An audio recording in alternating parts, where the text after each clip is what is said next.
Opo. Definitely, alam mo rin, may pumapasok na pera doon. Sen, regarding naman po dyan, since may nakafile na po sa akin na case, I think sasagutin ko po siya sa korte. At regarding... J-Farm at bumagsak sa personal account mo as Alice Guo. Sen, hindi ko po siya masasagot kasi wala po akong matandaan. Ito-double check ko po pero...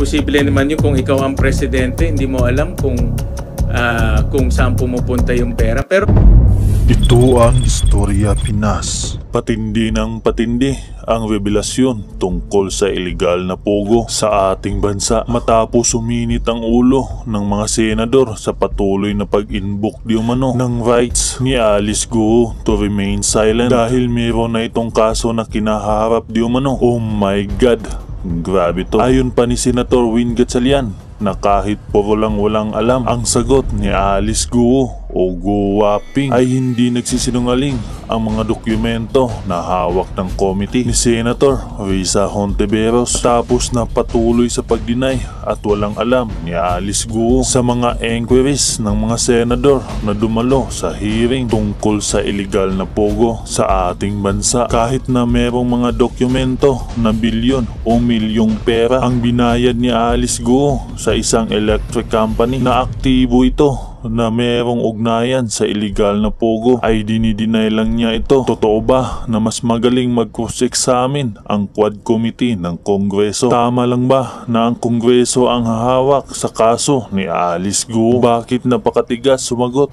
ni Alice Guo? Sino ba talaga ang pinoprotektahan nito? Si Mayor Dong Kalugay ba ang ayaw niya madawit sa isyung ito? Nahahatak na talaga sa usaping ito ang pangalan at ang diumano relasyon nila ni former Mayor Alice Guo at Mayor Dong Kalugay. Kaya sabi pa ng dismayadong madlang netizen, wala na bang paraan para hindi niya pwedeng idepensa ang salitang may isinampa ng kaso sa akin sa korte?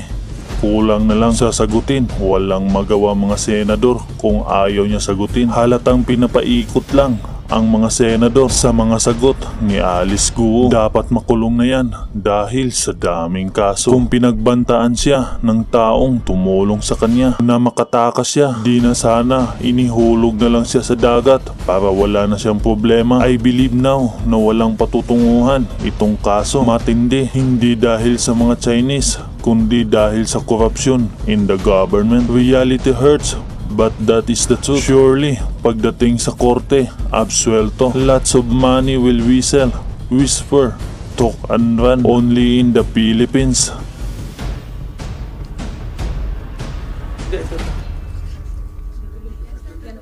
Yan. So, 177 million yung net worth mo. At tinignan din namin yung mga tax returns mo na tuklasan based on our research. Dalawang beses ka lang nag-file ng tax return mo in 2011 at 2016.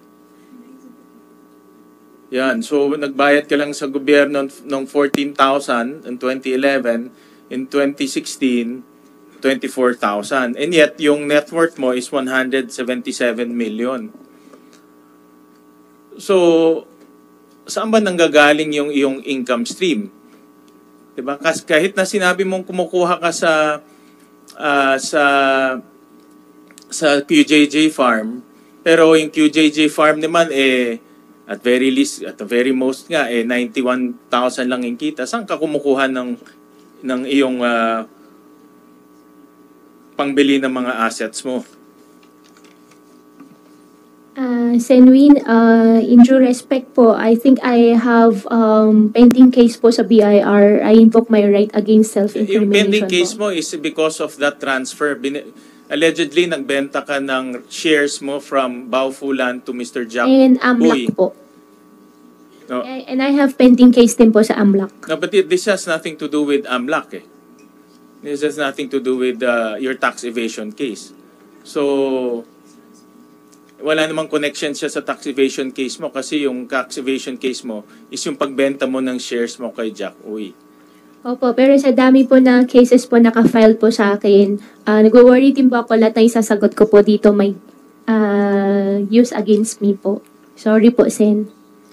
Sen. Sherwin, before you Yeah, go ahead, continue, go ahead, ma'am. para sa kaalaman lamang ng lahat, pumayag si Senate President na mag-session tayo by 3:20. So hard stop na po natin before then. So that sina Sen Bongo and Sen Robin ay makapag-tanong pa. Salamat po. Please proceed, Sen. Sige, Sherwin. thank you, Madam Chairman.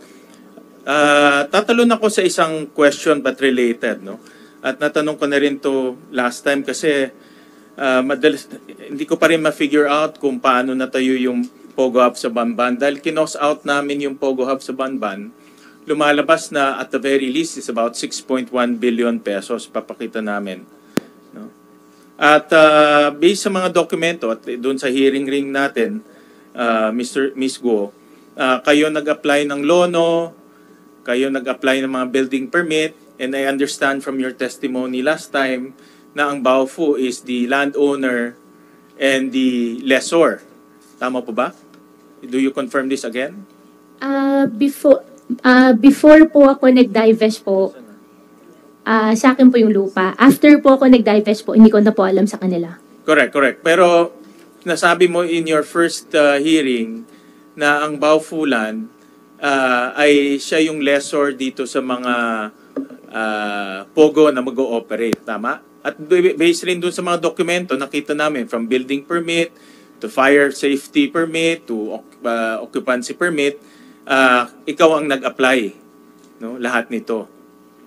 Nag-apply po ako, Senwin, nang dahil sa akin pa po yung lupa that time. After po ako nag-divest po, hindi na po ako nakialam. Veska is nung naging mayor ka na correct? I think hindi po. Hindi pa po ako mayor po noon. Kailan ka nag-divest? Hindi ko po alam po yung exact date po doon sa documents po, pero sabihin na natin, from 2019 all the way, let's say, to 2022, ikaw pa rin ang nakapangalan doon as president. Diba? As president. Ikaw pa rin ang nakapangalan sa Baofu as president. Tama? Opo, Sen. After po ako nag-divest, hindi ko na po alam sa kanila. Correct. But from 2019 to 2022, ikaw ang president ng Baofu. Correct? Hindi po ako sure kung hanggang 2021 or 2022 po. In the records. But ikaw ang nag-apply ng lahat. Correct? Ng building permit, ng lono, ng fire safety permit, lahat ng permit for Baofu until nag-divest ka, correct? Isa po ako tumulong. Okay. But yung pangalan mo nandoon no? Isa po. That's the record. Ngayon, ang tanong ko sa iyo is, since kayo nag-apply ng mga permit, sino yung contractor nitong corporation na ito? At sino yung mga ginamit yung mga, tinanong ko na ito, but tatanungin ko ulit, no? Para ma-recall natin lahat. Sino yung contractor? Sino yung mga nag-supply ng labor? And all that. Sino nag-supply ng labor? Sino nag-supply ng heavy equipment? Sino yung mga yun? Sen, honestly, wala po akong idea, pero pwede ko pong kunin yung details at i-provide po sa inyo. Ang alam ko po, ang contractor po is Chinese po yung contractor. Hindi po ako kausap, kaya hindi ko po alam, pero makukuha ko din naman po yung details po kung kailangan nyo po. Pwede ko po i-coordinate po. Sige, supply mo na lang dito sa committee yung mga detalye ng sino yung contract. Kaya ito, yung pinapakita ko sa slide, no? 6.1 billion yung cost nitong lupa na ito. Maraming buildings ang itinayo dyan. At hindi naman yan pwedeng parang kabuti na lang nalalabas. Diba? May nag-construct niyan. Opo. At kayo, bilang 50% owner ng Baofu, kayo nag-apply ng permit, obviously, kayo may kinalaman sa nag-construct nito. Sen, katulad po nung na-mention ko po kanina, wala po akong kinalaman, pero pwede ko pong kunin yung details, ipaprovide ko po sa inyo. Sige, mamaya ipag-usapan natin ulit yan. Opo.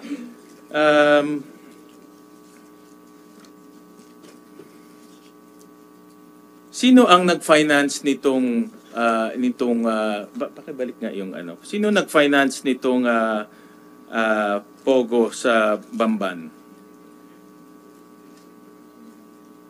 Sino nag-finance, sino nagpasok nitong billion peso para matayo yung Bamban na Pogo Hub? Sen, after ko po nag-divest, hindi ko na po alam. Pero before po ako nag-divest po, yung isang Chinese po ang nag-approach po sa akin. So, Sino yung Chinese na yon? Isa rin po siya incorporator po ng Baofu po. Anong pangalan niya? Yung Huang po. Give us yung complete name. Ipaprovide ko po. Huang ano? Ipaprovide ko po. Sen. Yan ba sa incorporation papers, si Wang Opo, Zhiyang? isa po siya doon sa incorporation papers po. Si Wang Zhiyang? I think so, opo. I think so o hindi? Yun lang naman. Opo, siya po yung kausap. Siya po yung incorporator, opo. At siya rin ang nag-finance nito. Hindi ko po alam kung sino pa po nag-finance, basta siya lang po yung alam po namin. Pero siya ang kausap mo dito para ipatayo itong Pogo Hub sa Bamban. Initially, hindi naman po Pogo Hub ang usapan. Ang initial po, housing po. Kaya yung lupa ko po ang gagamitin. After po nag-iisip po sila ng ibang types of business na po, umalis na po ako. Paano ka, sige, babalik ako dyan ha. But sinabi mo kasi kanina na si Wang Zhiyang ang nag-finance nito. Sen, hindi ko po sinabi siya po nag-finance. Ang sinabi ko po, siya po yung kausap po namin. Sino nga nag-finance? But yun ang kailangan namin malaman kung sino ang mga taong nasa likod nito eh. 'Di ba? Hindi ka nagbibigay ng sagot sa amin eh. No? Hindi naman parang may pera babagsak lang sa langit at magtatayo ng Pogo Hub sa Bamban. Meron nagbigay ng pera nito. Sino yung nagbigay ng pera? Sen, very cooperating po talaga ako. At na-mention ko rin po sa inyo kanina, kukunin ko po yung details po doon sa mga contractor. Then Yung contractor iba. Yung contractor yung binayaran mo.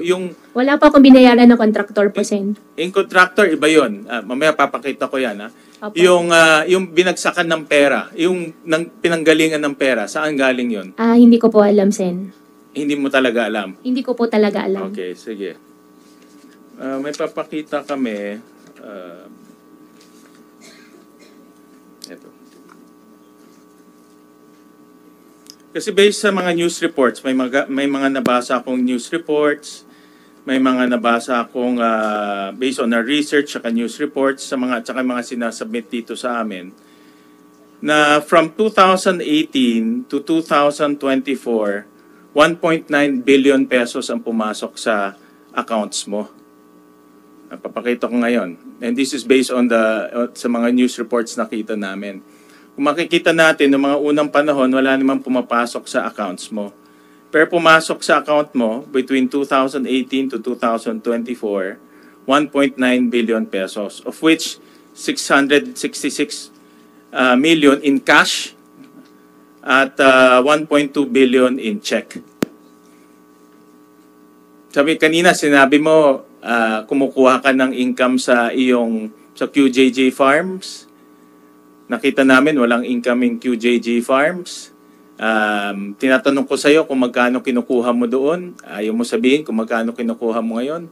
Pero sa aming pag-analisa, hindi kaya magbigay ng QJJ Farms ng 1.9 billion pesos sa iyo in the span of 6-7 years. Ngayon, ang tanong ko sa iyo, saan galing itong perang ito?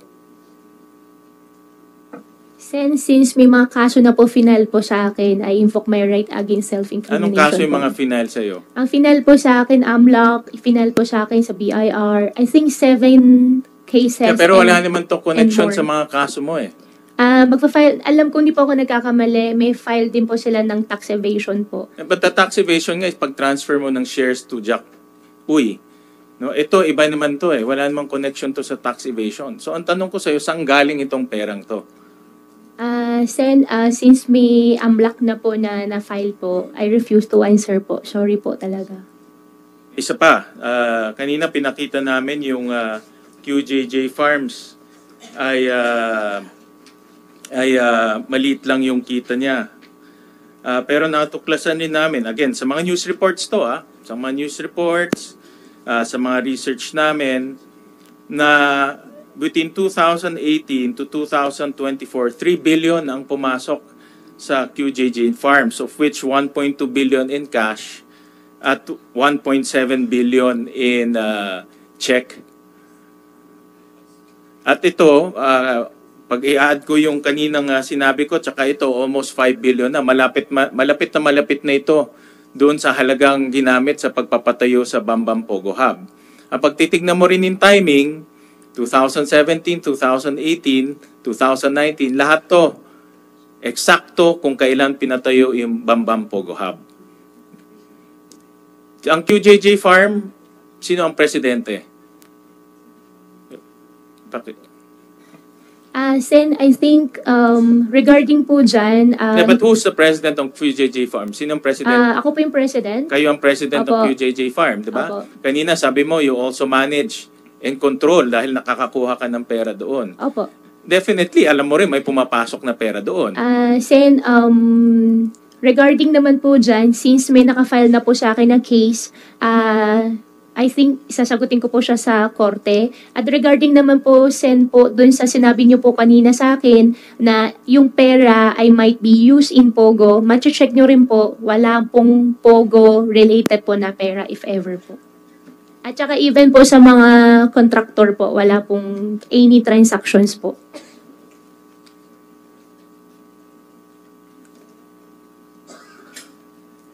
Itong pera na ito, never to pumunta sa mga contractor, sa mga Pogo, never yan pumunta?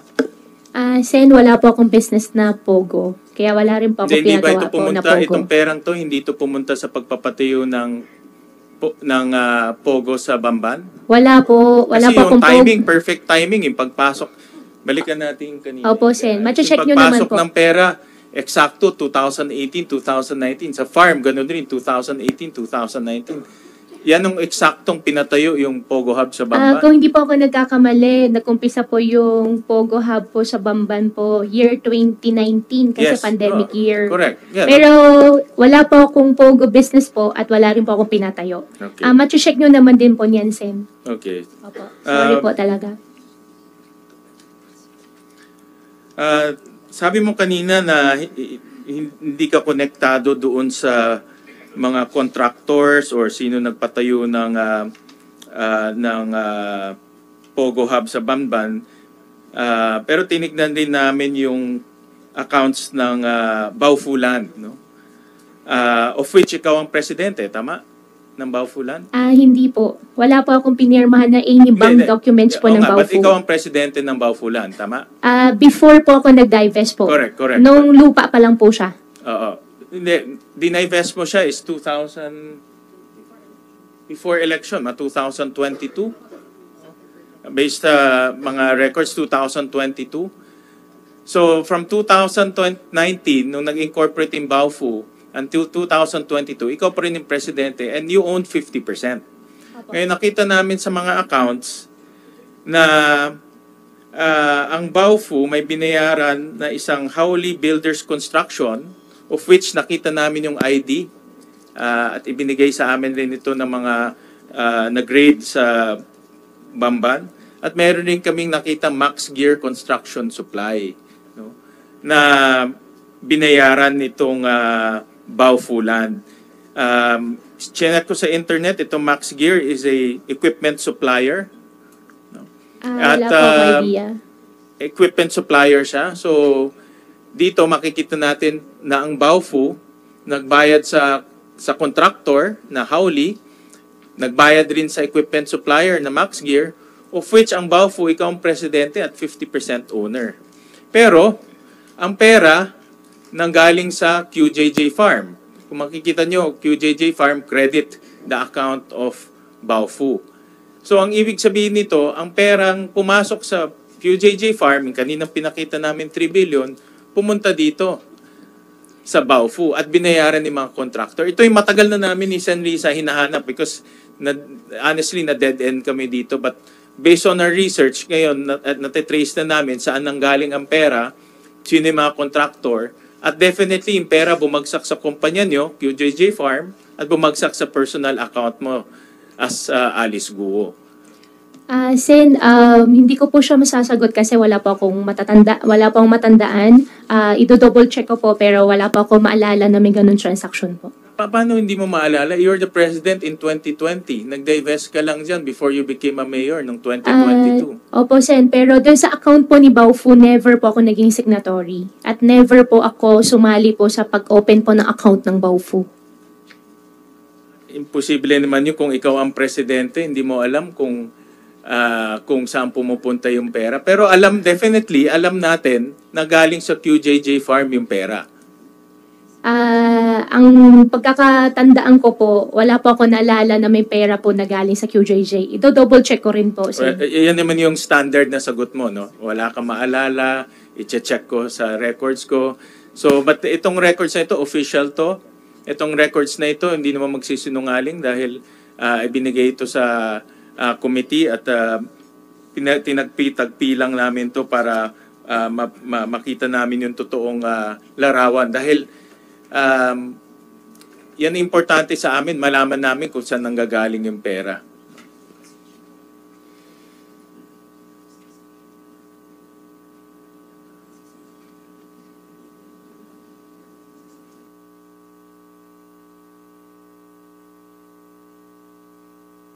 Madam Chair, I know that we are rushing against time, pero merong a few items na lang, no, with the permission of the good chairperson. And kanina madalas ko marinig sa iyo na sabi mo wala kang connection sa Pogo at wala kang connection sa mga doon sa operation ng Pogo sa Bamban. Pero meron din kaming nakitang mga dokumento na nagbabayad sa Tarelco. No? And itong mga dokumento ito nakapangalan sa iyo. No? And in 2022, kita lang namin in 2022, yan. Mayor ka na nito noong 2022. December 29, 2022, nagbayad ka ng 28 million in cash to Tarelco. At ito ay nakapangalan sa iyo, yung kontador. In September 11, 2022, nagbayad ka rin ng 5.4 million in check. In 2023,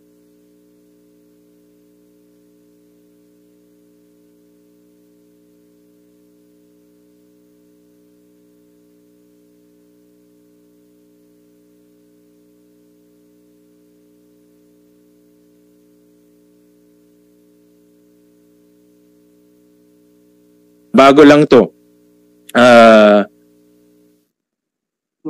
January 4, nagbayad ng 3.4 million in check, in cash. And in January of 2024, 5.3 million in check. Paki-flash lang in 2024. Is that the 2024? Okay. So mayor ka nito nung nagbayad ka ng Tarelco. At sinabi mo kanina wala kang connection sa Pogo, pero pag walang kuryente, walang Pogo. No, ganun kasimple lang 'yon.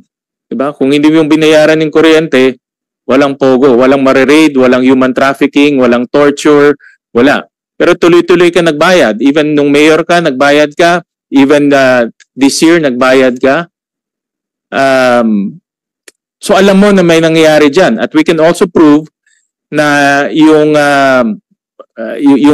amounts na binabayaran mo is equivalent to the size, yung laki ng Pogo Hub doon. No? Pero ito, makikita natin, mayor ka na nung nagbabayad ka. Kaya hindi lang to, narinig ko, sinabi mo last time, nakapangalan lang sa'yo. Hindi nakapangalan to sa'yo. Gumawa ka ng cheque, binayaran mo, nag-withdraw ka ng 28 million, binayaran mo. So hindi lang to simpleng nakapangalan at nagkaligtaan lang na i-transfer sa iba. Nasa pangalan mo pa rin itong kuryente ito. So, in other words, active participant ka dito sa Pogo Hub in Bamban. Sen, dahil po may nakafile po sa DOJ na human trafficking po, I refuse to answer the question po. Sorry po. Hindi mo sasagutin, but again, no, yung ebidensya, malakas na malakas, yung dokumento, malakas na malakas. Kahit hindi ka magsalita, it will speak for itself, sabi ng ating chairperson. Dahil madalas kong maririnig sa'yo, hindi ka active participant dyan. And lastly, Madam Chair, kaya pa ba ng... One last question, Mr. Chairman, because Sen. Bongo is also going to question. Yes, one last point, Mr. Chair, because it's connected to this. Nakita rin namin sa aming mga research at doon sa mga dokumento, dahil alam nyo, actually, itong mga dokumento sa likod, Ms. Go, ito yung mga dokumentong pinapadala dito at binabasa namin lahat yan at tinatagpi-tagpi ho namin. Kaya hindi simpleng trabaho po yung ginagawa namin at ng komite. At nakita rin namin na ginamit mo rin yung mga kumpanya ninyo para bayaran diretso yung kuryente ng Pogo Hub sa Bamban gamit ang inyong mga korporasyon. So papakita namin dito, for example, in 2020, ang QJJ Farm nagbayad ng kuryente in different dates diretso sa Terelco. In 2021, 2022, ang QJJ Farm rin nagbayad in those amounts rin, iba-iba, no? May 1.3 million, 5 million, diretso to Terelco. In 2023, no, yung QC Genetics, nagbayad rin ng different amounts, no? 6 million, 2.6 million, diretso to Terelco. Sino ang presidente ng QC Genetics? Ms. Alice. Ako po. Kayo ang presidente ng QC Genetics. So in other words, nag-transfer ka ng pera kasi pumasok sa iyo yung 1.9 billion eh. Tinransfer mo sa QC Genetics at binayaran niya yung kuryente ng Pogo Hub sa Bamban. Wala pong pumasok na 1.9 billion, Your Honor. At for that question po, I invoke my right po. Gawa po ng meron na pong pending po ng human trafficking po na related din po dyan sa issue. Kaya hindi ko na po sasagutin po At dito. gusto ko rin i-point out, 2023, mayor ka na nito. Residente ka ng QC Genetics, mayor ka na ng Bamban, pero ginagamit mo yung kumpanya mo to bayaran yung Pogo Hub sa Bamban. At in QC Genetics, tinignan rin namin sa salin mo, hindi naka-declare yung equity participation mo in QC Genetics. So ang punto ko dito, ang punto na gusto kong i-emphasize, Madam Chair, na may active participation ka. Nagbabayad ka ng kuryente. Yung kuryente, yan ang isa sa pinakamahalagang aspeto ng Pogo Hub. Dahil kung walang kuryente, hindi tatakbo lahat yan. Kaya yung statement mo, na madalas mo marinig na wala kang participation, base sa dokumento, active participant ka at ginagamit mo pa yung family businesses ninyo para pondahan nitong Pogo Hub sa Bamban. No, yun po ang aking gustong i-emphasize, Madam Chair. Any comments to that? Ms. Go? Sen, dinideny ko po. Uulitin, doon pa rin ako nakastick doon sa statement ko po na hindi po ako involved dyan sa Pogo. In fact, ngayon nga po, kung di pa ako nagkakamali, may forfeiture nga po ng property nga po ng Pogo, hindi rin po ako interested kasi hindi naman po talaga siya akin. Pero hindi ka naman pwedeng, hindi mo naman choice yung kung interested ka o hindi. Ang dokumento lang nagsasabi dito na presidente ka ng QC Genetics, binayaran mo yung kuryente ng Pogo Hub sa Bamban at meron kang control sa pagbabayad ng Pogo Hub sa Bamban. For that po, since meron na pong human trafficking case po sa DOJ po, I refuse to answer po, Sen. Sorry po talaga.